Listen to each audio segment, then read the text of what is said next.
In this video we are looking at another young vine that has been full budded or top tied last year, and we're going to look at setting the structure.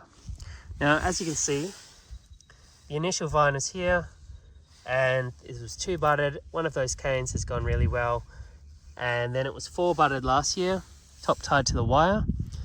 And as you can see, this year there's been a little bit of a mistake where that top bud hasn't been removed and it is right at the wire. And then underneath we've got 1 bud that is shot, and then 1 bud below that has misfired, and then the bud that below that has shot. So we need to set this up for our structure, and it's going to be a little bit difficult, but we're going to do the best we can. And as you can see, if you look at the thickness of the canes, that top bud has taken a huge amount of energy. It's actually what I would consider a bull cane, and it runs for about 2 meters. So this year we want to try and remove the twist that's in the vine that's kind of bending it. And what we're going to do is just take a bit of the pressure off the vine. So I'm going to cut these long. They're going to be our spur positions, and I'm going to cut this top one long as well, and I'm going to cut it there so we have a little bit of slack.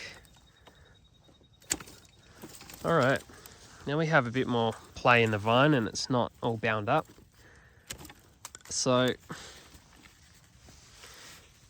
there we go, there's our vine. Sorry, the camera's a bit blurry. It's hard to focus it when you're dealing with small vines. And on the left hand side down the bottom here, there it is. That's going to be our left hand spur position. I'm going to prune that to bud 0 and bud 1. Right there.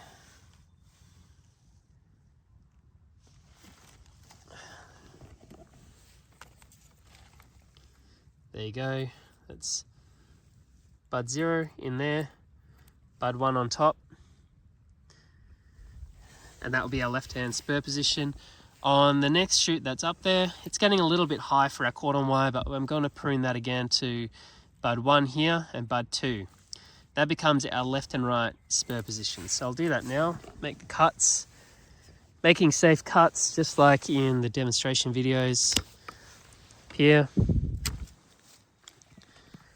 Now we have our spur position set, and with this top cane we can either remove it completely and just set our structure of our vine, or depending on the vigor of the vine, we can lay a cane down to try and get a bit of fruit and to try and help establish that structure. So because the vine is very vigorous and it has that big cane, I'm going to use that for one, getting a bit of fruit, but I'm also going to use it to try and take the twist out of the vine. See how you can see it's bending around?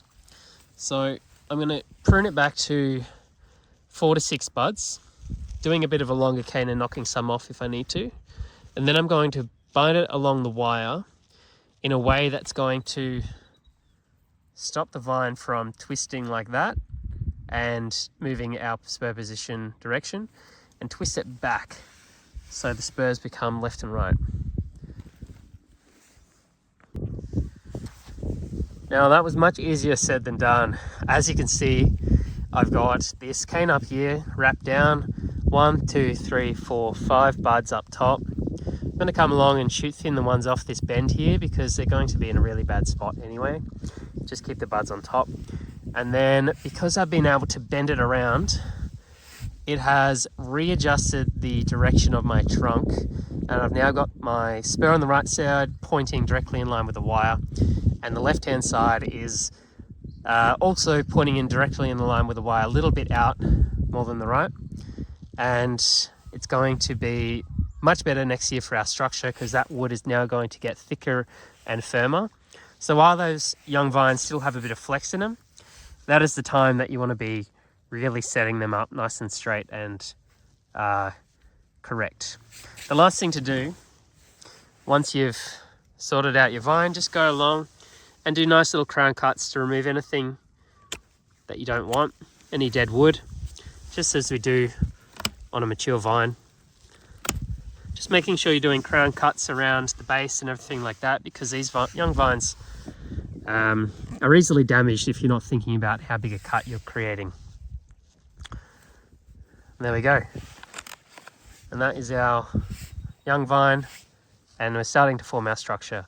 Next year we will start branching off these 2 spurs, taking our underneath buds for our spur positions and then our fruiting canes, and then year on year we're going to be branching out, continuing, following the sap underneath each side, creating our perfect branching structure.